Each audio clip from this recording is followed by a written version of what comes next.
حضرت ابو هريره رضی الله تعالی عنہ د نبی علیہ الصلوۃ والسلام نه نقل کړی چې څوک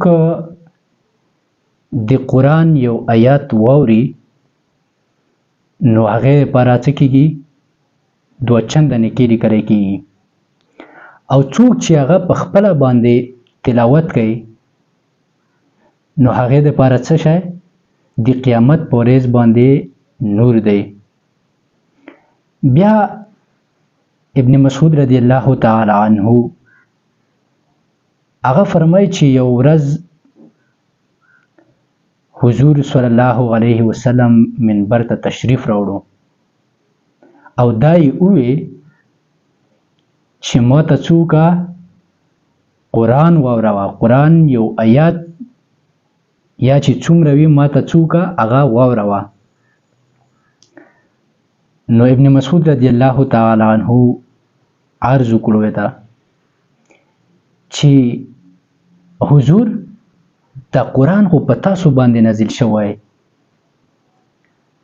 نو چونکې ما ته به ضرورت نه وي چې زه تاسو ته قرآن آیات یا تاسو ته زه څه وکړم سبق واوروم.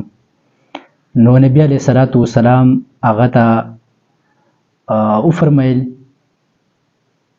چې زما زړه دا غواړي چې ته ما ته څه واوروې.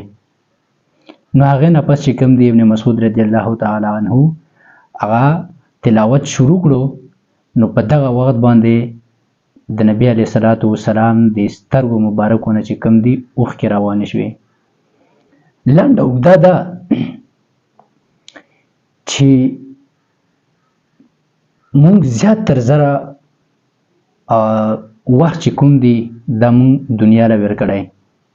که مونږ داسې وکړو چې یو قاري له لاړ شو یا داسې کس له چې هغه تا قرآن چې کوم دی آیات ورته زده وي یا همداسې نور سبق ورته زده وي، نو مونږ چې هغه ته ووایو چې قاري صاحب ما ته لږ تلاوت وکړه،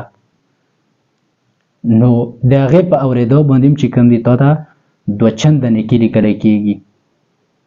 همدارنګې که مونږ له په خپله باندې زده وي نو آیا چې مونږ دغه کم وخت دنیا له ویر کړی دا باید چې مونږ مسجد له لاړ شو او په مسجد کې الله ته متوجه شو او مونږ د قرآن چې کوم دی دا تلاوت کوو.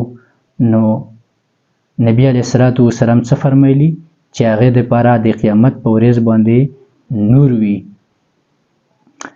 نو دا عرض مې تاسو نه هم دی چې که چاله د قرآن آیاتونه یا نور داسې صورتونه وي نوي ورته زده، باید دغو خلکو ته دغه پیغام دی چې یو قري وکسو نن سبا په هر یو کور کې په هر محله کې یو نه یو یا 2 مسجد چې کوم دی هغه وي، چې 2 نه وي کور کې خامخا په حجره کې چې کوم دی هغې کې مسجد وي.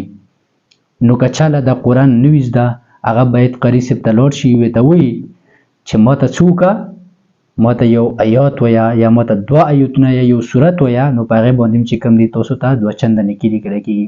که تاسو ته په خپله باندې زده وي نو باید داسې طریقه کار دی چې ښه مسجد له لاړ شو، مسجد کې نه وي کور کې خامخا کور کې چې کوم دی قرآن یا داسې یو نماز کتاب چې هغې کې څه نه څه آیتونه لیکلي کېږي. خو دغه بیخي د عقل نه منې او نه یې عقل تسلیموي چې په کور کې چا سره قرآن مجید نه وي. نن سبا یې مونږ زنانات دومره قابلې د سړي نه چې کوم دی 100% هغه په علم کې په قرآن کې په نیک اعمالو کې هغه 100% چې کوم دی مخکې دي. نو که مثال څوکي چې مسجد کې نشته کور کې د زناناو سره تاسو وکسو قرآن چې کوم دی 2-3 دانې ورسره پرتې وي، نماز کتابونه ورسره پراته وي، علم کتابونه ورسره پراته وي، نور همدارنګې داسې کتابونه چې هغه په کور کې د زناناو سره پروت وي. نو مونږ باید چې تلاوت وکړو او ښه داسې نیک اعمال چې مونږ له الله په هغې باندې څه کوي اجر راکوي. نو دا چې کوم دی حدیث و هغې خلاصه، نو باید چې مونږ او تاسو په ده باندې څه وکړو، عمل وکړو. بلې ویډیو دپاره ما ته اجازت راکړو. د الله په امان.